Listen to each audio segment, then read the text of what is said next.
Okay, Assalamualaikum warahmatullahi wabarakatuh. My name is Nazrul Anwar bin Mahathir. My matrix number is 1251557, and today I'm about to present about the misconception between profit and riba in Islamic finances. Okay, before we proceed to the main issue, I want to present about the definition of Islamic finance first. Islamic finance is the provision and management of financial services that comply with Islamic Sharia principles. It emphasizes justice, transparency, shared risk, and most importantly, avoidance of interest, uncertainty, and harmful activity. In Islamic financial system, we have three prohibited elements. First is riba. Riba refers to any guaranteed increase or excess in a loan or debt without any corresponding risk or effort.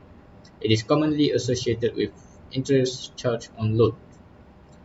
The Quran strictly prohibits riba because it leads to exploitation and unjust enrichment. Based on Surah Al-Baqarah ayat 275, وَأَحَلَّ اللَّهُ الْبَيْعَ وَحَرَّمَ الرِّبَا. Second element is gharar. Gharar refers to excessive uncertainty in the terms of a contract or transaction. It occurs when the outcome or essential elements of a contract are unclear. For example, banks are selling goods that are not in existence or not owned by themselves to the customer. Gharar was prohibited because it can lead to disputes and injustice, which contradicts Sharia principle of fairness and transparency. And third prohibited elements in Islamic financial systems is maisir. Maisir refers to any form of gambling or game chance where one party gains at the expense of another without productive effort. For example, betting, lotteries, and transactions that can cause any speculation. The reason why Maisir is prohibited because it promotes unjust enrichment and dependency on luck rather than effort and productivity. Next, we are talking about the problem statement. Most common misconceptions in Islamic finance today is the confusion between riba and profit. This misconception often arises because both of them involve an increase in money, but the principles are fundamentally different. Assalamualaikum. My name is Muhammad Aiman Solihin. My matrix number is 1252213. And today I will explain about riba in Islamic finance. So definition of riba is riba meaning increase or exist. Is in the financial context, it refers to any additional or extra amount charged over the principal loan, which is guaranteed regardless of risk of effort. In simple words, riba meaning earning money from money without doing any real trade or work. So for the example, if I lend someone 1,000 ringgit and ask them to pay back 1,100 ringgit after 1 month, the extra 100 is riba. I did not work or take any risk, but I still earn money. That's unjust in Islam. Next, about types of riba. Riba have two types. Are the riba al-nasi'ah and riba al-fad. First, riba al-nasi'ah. This is the most common type where interest from delay payment or loans. For example, a bank give you a loan and charging interest every month. Second is riba al-fad. This occurs when two similar goods are exchanged in equal amount. For example, trading 1 kilo of gold for 1.2 kilogram of gold, or 10 gram of silver for 12 gram of silver. The extra amount is also riba because there are unfair gain. So I will talk about why riba is prohibited. Firstly is unjust gain without work. The lender earns money without doing any work or taking any risk. Islam teach that profit should come from real economic activity, not from exploiting someone's needs. Second, riba exploits the borrower. The borrower is forced to pay back more than what they receive, even if they are struggling financially. The burden is placed entirely on one side, making the transaction unfair. Third, it increases equality in society. People with money keep getting richer through interest, while those borrow fall deeper into a debt.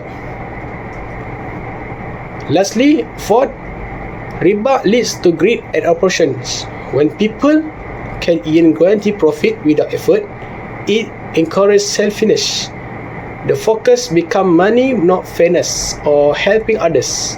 This is against Islamic values.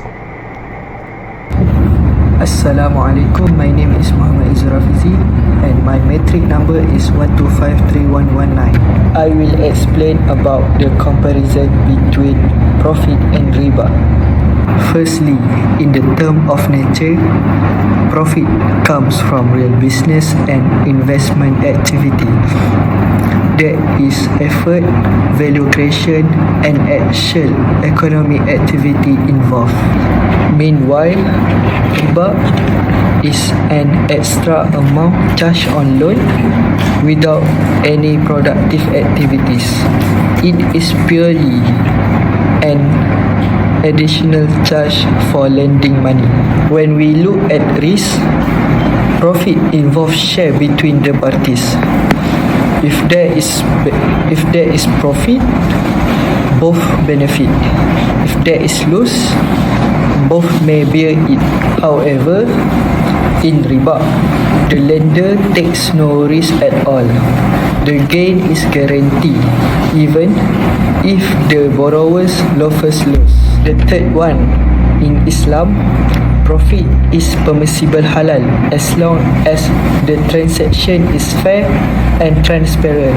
On the other hand, riba is prohibited haram because it is considered a form of exploitation. Number 4, source of return. For profit, the return comes from trade, service or investment activities that generate real value, but riba generates return purely based on time, or the longer the delay in payment. Finally, impact on society. Profit promotes entrepreneurship, fairness and economic growth. In contrast, riba leads to inequality, financial pressure and exploitation of borrowers. Assalamualaikum warahmatullahi wabarakatuh. My name is Muhammad Arif. Today we are going to learn how profit works in Islamic finance.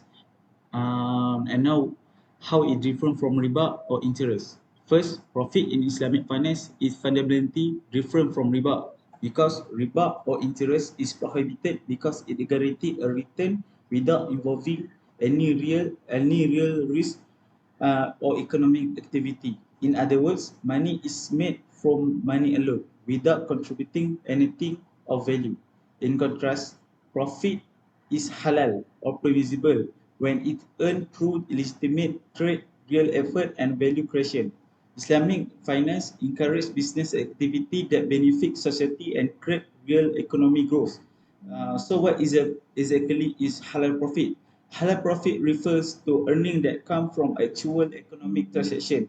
This includes selling goods, offering service, or engaging in productive investment. What makes it permissible is that the profit reflects genuine value add, whether through trade, asset ownership, or business activity.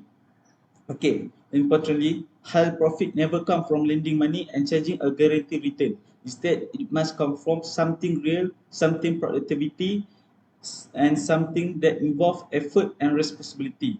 This distinction is essential because Islamic finance is built on fairness, transparency, and share risk, not on a guarantee risk-free against. Next, let's look at two essential conditions that make a profit halal in Islamic finance: real economic activity and risk sharing. First, real economic activity. For any profit to be permissible, it must come from something real like trading goods, offering service, or investing in productive business activity. There must be an actual asset, real work, or real value being created. Islamic finance does not allow profit that come from money generating more money without purpose. That type of return falls under riba, which is prohibited. Halal profit must always be tied to genuine economic contribution. Second, risk sharing. In Islamic finance, both parties need to share the risk and rewards of a transaction. Profit cannot be guaranteed without taking on some level of risk. If one party receives return while the other carry all the risk, that leads to injustice and exploitation, which is exactly what Islamic finance aims to prevent. And together, these two conditions ensure that profit is earned responsibly through real activity and share responsibility, not through unfair or guaranteed return. Bismillahirrahmanirrahim. Assalamualaikum warahmatullahi ta'ala wabarakatuh. My name is Muhammad Ali Azizan bin Muhammad Muslimi. My metric number is 1253205.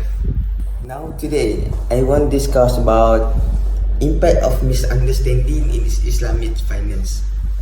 Number one, confusion between halal for profit and riba. Many people struggle to distinguish between lawful halal profit and prohibited interest riba. This confusion leads to uncertainty in financial decision. Number two, rejection of legitimate Islamic financial products. Sharia compliant products are often misunderstood and rejected. People may avoid them due to lack of awareness or misinformation. Number three, fear and suspicion toward Islamic banks. Misunderstanding creates fear and distrust. Islamic banks may be viewed with skepticism even when operating within Sharia principle. Number four, erosion of trust and slower industry growth. Public mistrust weaken confidence in the system. This slow down the development and expansion of the Islamic finance industry. And then I want to discuss about solution to strengthen Islamic finance. Number one, education.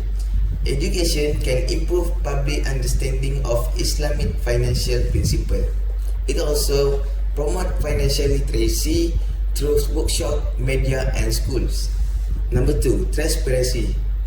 Transparency is clearly explains contract structures and profit mechanism. It also builds trust by being open about how Islamic financial products work.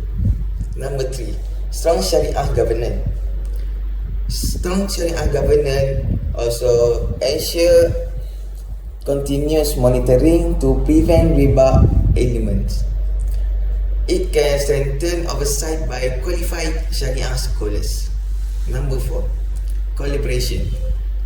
Collaboration is encourage cooperation between scholars, regulators and industry players. And it can align effort to develop and promote Islamic finance effectively. Okay.